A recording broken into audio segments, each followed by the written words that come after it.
Bonjour à tous, j'espère que vous allez bien. Aujourd'hui, je viens avec une certaine nouveauté pour la chaîne.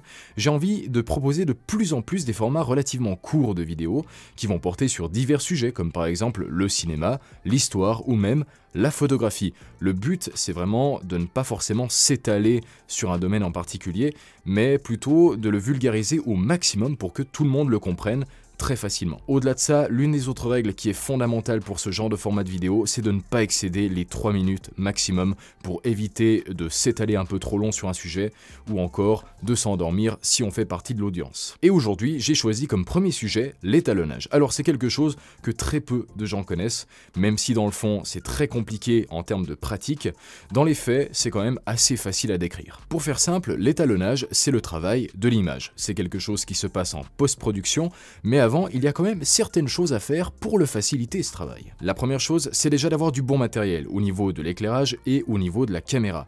Ensuite, il faut forcément faire les bons réglages à l'intérieur du boîtier, et ça c'est vraiment capital. Dans la plupart des caméras, vous disposez par exemple d'un réglage qui s'appelle la balance des blancs. C'est primordial justement qu'elle soit bien faite parce que si ce n'est pas le cas, on obtiendra soit une image qui est trop bleue, soit une image qui est trop jaune. C'est pas forcément très compliqué et afin de vous aider au mieux, la plupart des marques ont déjà conçu des tableaux pour comprendre ce qu'est la balance des blancs et surtout comment la régler vis-à-vis de la situation. Donc c'est pas forcément un problème. Ensuite, il y a un paramètre vraiment très important, c'est de savoir dans quel format est-ce qu'on va filmer. Alors je ne parle pas de 8K ou encore de 4K, rien à voir, mais plutôt de savoir si on va filmer en RAW ou encore dans un format qui est dit log. Ça a l'air très compliqué dit comme ça, mais c'est une fonction qui se trouve dans la plupart des boîtiers semi-professionnels et professionnels.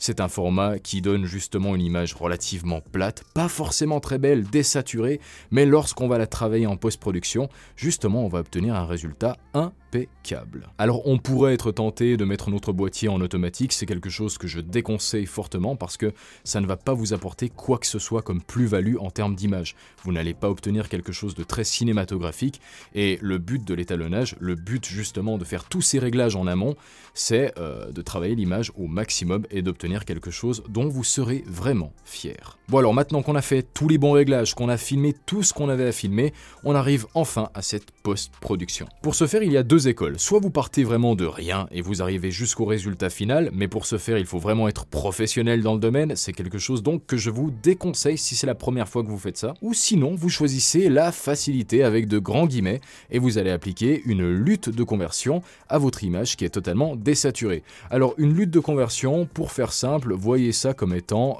un filtre qui va justement réanimer toutes les couleurs qu'il y avait de base. On appelle aussi cette lutte de conversion le Rec 709. C'est quelque chose qu'on trouve d'ailleurs sur chaque site de constructeur et qu'on peut télécharger. C'est une lutte qui est totalement gratuite et je vous conseille fortement de le faire. Une fois que vous l'avez téléchargé, vous l'appliquez via un calque d'effet sur votre image et vous allez obtenir un pré-rendu. Alors c'est pas forcément le résultat final parce qu'on peut aller plus loin en termes de travail, mais c'est déjà un bon début. Une fois qu'on a appliqué cette lutte de conversion, soit on peut partir avec ce principe de travailler cette dernière au maximum avec les nombreux réglages de notre programme de montage, soit on va ajouter une autre lutte qui n'est pas de conversion cette fois-ci, mais qui est totalement récréative. Là, ça dépendra un petit peu de votre œil artistique et bien sûr de vos goûts tout simplement. Évidemment, par la suite, on peut encore aller plus loin en travaillant le ton de la peau par exemple, ou encore en ajoutant du vignettage, etc.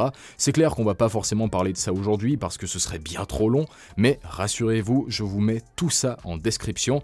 Évidemment, ce ne sont pas forcément des vidéos de moi, mais de chaînes qui sont vraiment très qualifiées dans ce domaine. En tout cas, voilà, c'est ça dans les grandes lignes l'étalonnage, c'est simplement le travail de l'image.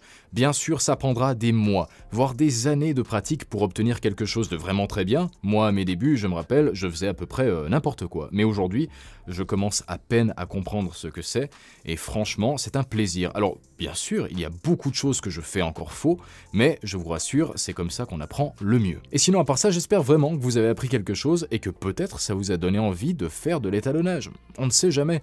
En tout cas, on se revoit très bientôt pour une nouvelle vidéo, alors d'ici là, portez-vous bien. Allez, ciao ciao.